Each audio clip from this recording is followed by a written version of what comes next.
Hello everyone, welcome back to Beginning Music Theory series. We're going to do a sample GarageBand lesson for you today, and this is especially for my students at home that are watching. This is your assignment. Alright, so what we're going to be constructing is a thing called a harmony, a melody, and a counter melody. Now, first, what in the world are those things? The harmony supports the melody. It is your background sounds. Very interesting, but usually not very complex. Your melody, that's the thing you want people to hum when they walk out of the theater listening to your music, or the thing that they sing along to, the thing that they recognize the most. It should be mildly complex so that you can get a lot done. Now, the counter melody is a mixture of the two. It supports the primary melody, the most important one, and dances on top of the harmony. It can serve as added harmony to the melody, but it should be different enough. You're not just playing the same thing over and over again. Now, those of you that are big on terminology, remember, this is very, very, very, very, very basic. We're just at the experimental phase. That's it. Now, what's up here right now is my finished harmony, melody, and counter melody. So let me talk about structure real fast. My harmony starts my piece. My melody comes in after 4 measures of hearing the harmony. My melody comes in, so you get to hear a little bit of the harmony by itself, then the melody. This keeps it interesting. This is called layering. It's important. And then after the melody has gone through one time, I started my counter melody. And this was all me just experimenting. I haven't gone through and fixed anything by using the piano roll. I could actually move these notes around. They're not quite perfect. And that's okay for now. I just want to get the notes down. You will go back in and make them perfect. Alright, so how did I get to this point? What happened was I recorded my harmony first. I only recorded 4 measures of it.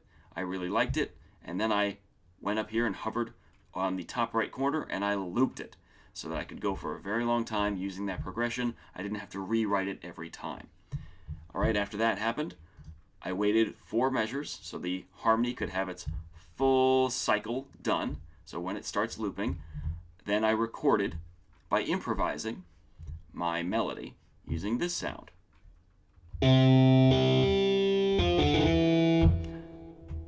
That I've selected over careful planning and choosing and all that stuff.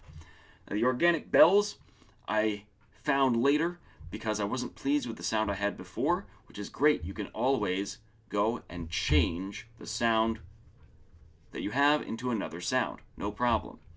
This is called Titanic Waves because that's what it was before.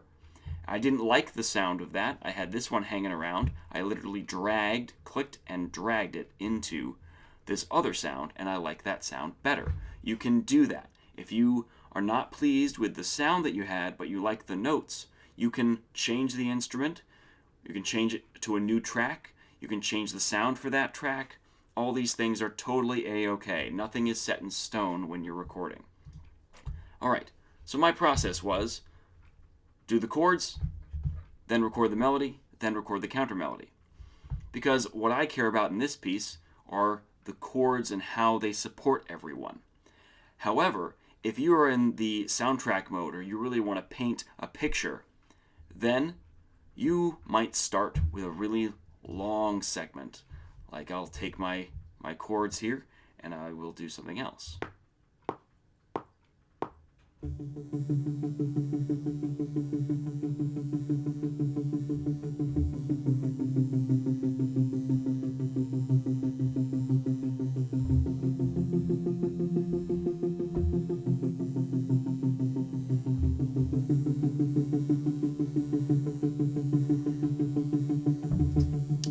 Now I have this slow progression that is very interesting. It's got a cool pulse to it, but it's sort of, how do you say, methodical. It's thoughtful. It's not the same as chord, chord, chord, chord. I'm painting a picture. This is more like a soundtrack. So I'm going to just quickly do this and loop it once, and I will use my organic bells as my melody. I'm going to listen to it one time, and I will record over it. Very cool. I like it.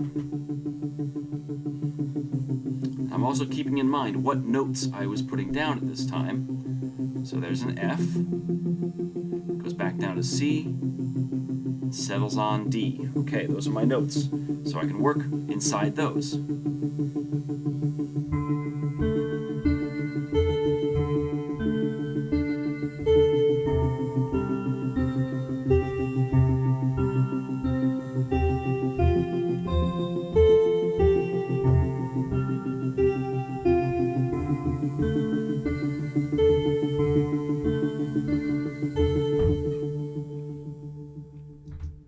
And now I have an awesome, either a counter melody or a melody. I haven't quite decided yet, and that's okay. You should be able to make that decision later. Which one is your counter melody? Which one is your melody? None of this has to be set in stone quite yet, but I want you to start building that structure. You have to have a harmony, you have to have a melody, you have to have a counter melody. And this is to stretch yourself, really get into writing the music and getting into what you think is the right sound to use. We'll work more and more with that, but for today, you're just going to experiment. All right, so now that I've got that, I'm going to try to add something else, which is this sound. Now I'm going to actually try for a melody. This ended up being my counter melody, I think. It moves around a lot more, but it doesn't set into a theme that you want to hum. So I'm going to try and do that this time.